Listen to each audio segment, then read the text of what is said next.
Wow, that's a really tough question. It goes at the heart of social science. But let me try. I think there is a great deal of mystery still, and it has always been a great mystery as to how you build trust. We know how to destroy trust. That's the easy part. Building is a different matter.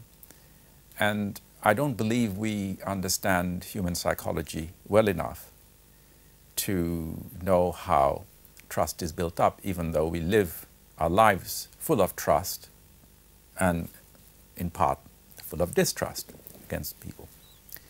But one thing seems to be clear, that to have trust in a system, an institution, as opposed to an individual, you need to have you have to have a belief that the incentives that people have in that institution are aligned to what you think those institutions are supposed to deliver. And that's, I think, absolutely critical.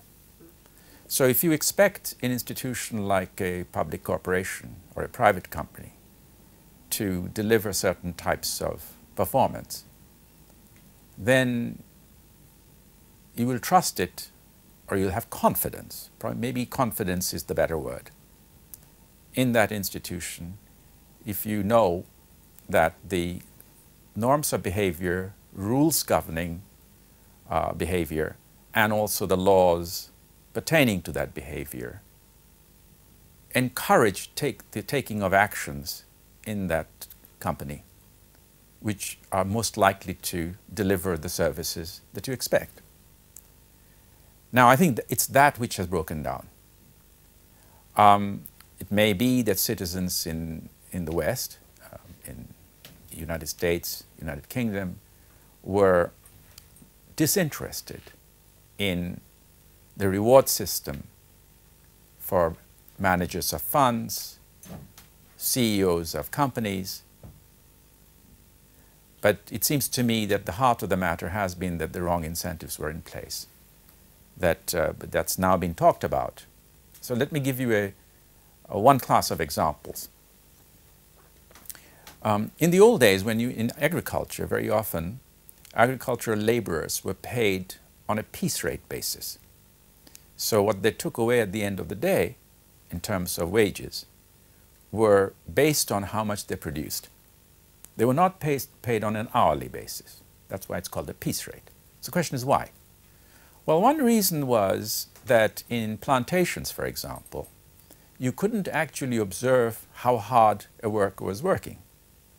But you could observe how much he was producing, because at the end of the day he would bring the sugar cane or tea or that he had collected, or she. And then you could measure that and say, well, all right, you had so much you produced, you'll get such and such wage.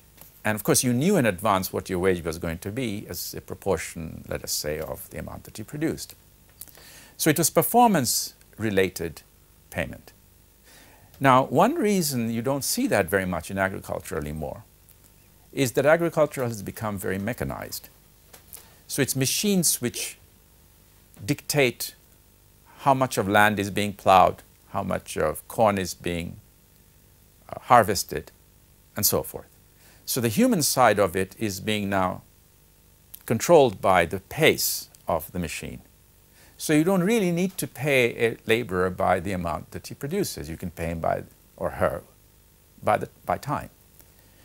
Now, you might think this is very far removed from what we are discussing, but it's not, because bonuses are like piece rate. You're paying on the basis of performance. So that looks all right.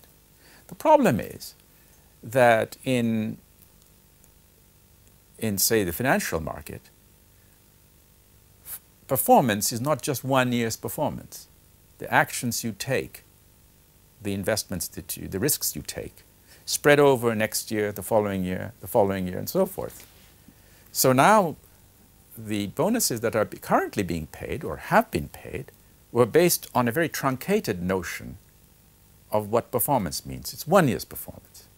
So of course that distorts incentives in a very big way. because you might want to take risks which are yield high rate of return in year one, but are very risky for years 2, 3, and 4. But you're not being paid for, your bonus is not on years 2, 3, and 4, it's on year 1.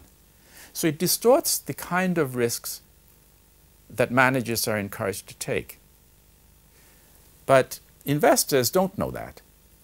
They're never even bothered. And for several years they're getting high returns, so they're sitting back quietly, enjoying life, not realizing that you've got a very bad system in play. So it seems to me trust will be, I won't say necessarily built up, but a minimal condition. It's not so much transparency. It's really a recognition and acknowledgement that the rules by which people are rewarded are A, consistent with the incentive structure that you as an investor would like them to have. That's one. And B, I think now also there is a feeling that these senior management are in some sense being paid in a way which is not based on competition in the industry, but it's much more manipulated salaries. So when in a situation where you have 8, 9% unemployment and people are being laid off at a furious rate, when you have bonuses or salaries in the millions for senior management, bonuses 10, 12 million pounds, something's not right. It's very hard for the citizen to think that they are being rewarded for what they're contributing. So I think building of trust will require two things. One, to align the incentives and make it much more clear, so that at least we as investors or we as citizens feel they are in line with what we expect these firms to deliver. And two, I think the inequality that we are observing now simply is not acceptable to citizens with the explanation that, well, they're so talented that they deserve it. Somehow we don't believe that anymore. Now maybe we're wrong, but we don't believe it. So somehow we'll have to be persuaded that this is a just wage for what they do. But I personally don't believe it one word of it.